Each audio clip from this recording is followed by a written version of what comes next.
PC നിയമന കോഴ വിവാദം കത്തിപ്പടരുന്നതിനിടെ പഴയ കോഴ വിവാദം NCPയിൽ സജീവ ചർച്ചയാവുകയാണ്. നിയമന കോഴ ആരോപണം സംബന്ധിച്ച് വിജിലൻസ് കേസെടുക്കാൻ സർക്കാരിന്റെ അനുമതി തേടിയെങ്കിലും ഒരു നടപടിയും ഉണ്ടായില്ലെന്ന ആരോപണവുമായി NCPയിലെ ഒരു വിഭാഗം രംഗത്തുണ്ട്.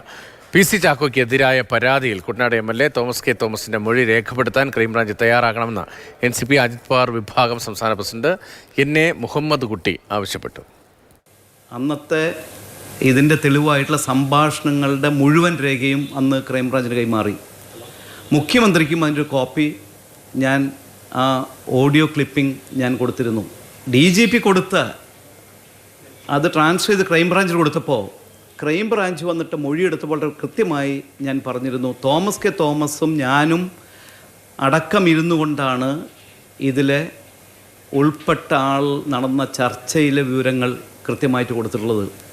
അതുകൊണ്ട് തോമസ് കെ തോമസിൻ്റെ മൊഴി കൂടി എടുക്കണം എന്ന് പറഞ്ഞു. പക്ഷേ തോമസ് കെ തോമസിൻ്റെ മൊഴി എടുക്കാതെയാണ് ക്രൈംബ്രാഞ്ച് ആ കേസ് ക്ലോസ് ചെയ്തത്.